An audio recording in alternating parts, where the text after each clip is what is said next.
네, 안녕하세요. 지구입니다. 오늘 책 5번째 리뷰는 부자들의 개인 도서관 상입니다.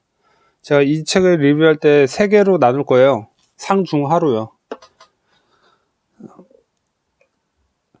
자, 부자들의 개인 도서관입니다. 사람은 2가지 방식으로 배운다. 하나는 다른 사람을 통해서 배우고 다른 하나는 책을 통해서 배운다. 여기서 다른 사람이란 존경할 수 있는 사람이며 경험이 많고 결과를 만들어낸 사람이며 철학이 있는 사람이라고 생각합니다. 공부에도 우선순위가 있다. 필요와 관심입니다. 이거는 이제 머릿말 소개할 때 나왔죠.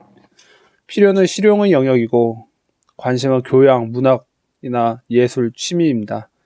그럼 실용이란 무엇이냐? 실용은 자본주의 사회에서 살아나가면서 자신의 몸값을 높이거나 당면한 문제를 해결하는 데 도움이 되는 지식입니다. 경제적인 성공을 하고 싶다면 차이를 만들어야 합니다. 성실하고 정직하게 사는 건 중요합니다. 하지만 그것은 차이를 만들지 못합니다. 이런 사람은 자본주의 사회에선 중간만 갑니다. 남과 차이를 키울수록 경제적 보상은 커진다. 자본주의 역사는 차이를 만들어내기 위한 투쟁의 역사입니다. 산업혁명 전 영국, 네덜란드, 스페인, 세계적인 강국이 될 수 있었던 것은 해상무역에 눈을 떠 지리적 차이를 이용할 줄 알아서입니다. 산업자본주의 전 단계인 상업자본주의 단계에서 해상무역을 장악하느냐 못하냐가 부의 지도를 결정했습니다. 17세기 네덜란드가 황금시대를 구가한 것도 스페인을 해상전쟁에서 몰아낸 후 유럽 해상로에 대한 독점적 위치를 구축했기 때문입니다.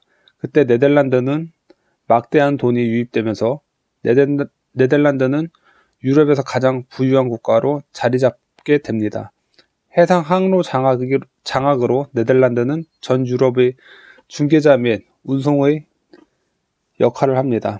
18세기 후반 산업혁명 시대에는 싼 임금이 차이를 만들었습니다.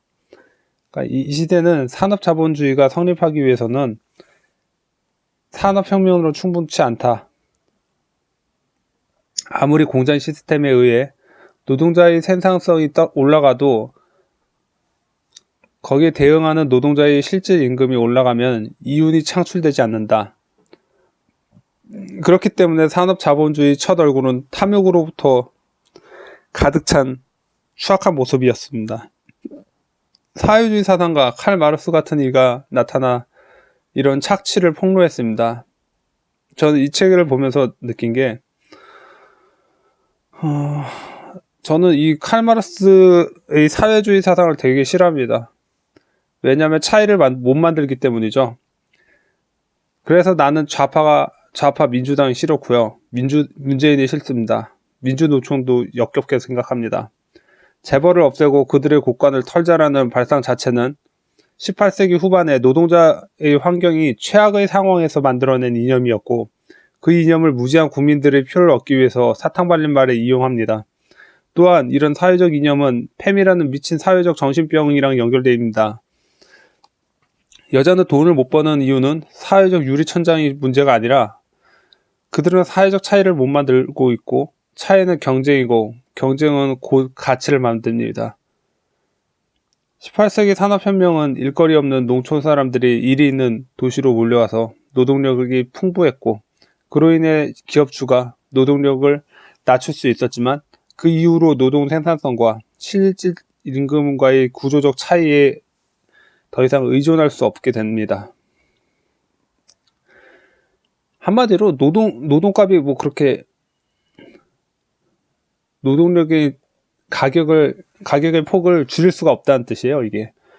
그래서 새로운 제품, 기술 개발, 새로운 시장 개척, 새로운 조직 형태의 도입을 하게 됩니다. 그런데 유리천장이라고요? 대가리에 똥 들어있는 년들이 경쟁에서 이길 수 없어서 만든 헛소리입니다. 남자 군대 2년 다녀와서 복학해서 공부하고 취업하는데 그 시간 동안 자신이 차이를 왜 못 만들까요? 그건 니들이 경쟁에서 이길 자신이 없고 약하고 게으르고 용기 없고 움직이기 싫어하며 자존심 지키고 싶은 하등한 동물이기 때문입니다. 제가 참고로 고려대생 손님을 태웠는데요. 고려대도 패미가 많다고 합니다. 대한민국 최고의 지성인이 모여있는 곳이 이렇다고 하니까 어이가 없습니다. 셀러리맨 재테크의 핵심은 노동력의 대가를 키우는 방법과 근로소득을 하루빨리 불로소득으로 전환시키는 노력이 진행되어야 합니다.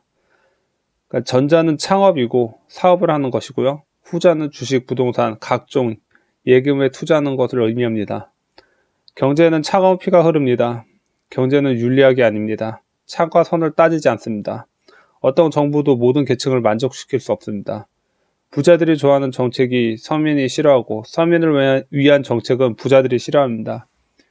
이익을 보는 사람이 있으면 손해보는 사람이 생기고 경제는 이렇게 돌아갑니다. 상생이라는 아름다운 말은 이 세상에 없습니다. 돈에 대한 공포와 탐욕에서 세상 모든 일을 자신의 자유와 책임의 원리로 바라보는 자들만 살아남을 수 있습니다. 돈에는 낭만이 없습니다. 그럼 차이는 어떻게 만드는가? 피터 드리커가 말처럼 자신의 강점 위에서 설계해야 합니다. 남과 비교하지 말고 자신의 강점을 갈고 닦는 데 시간을 더 투자하세요.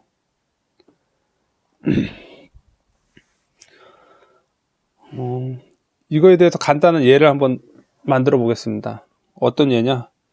제 직업이 택시기사잖아요? 그럼 제 강점이 뭐냐면 시간 조율이 자유롭습니다.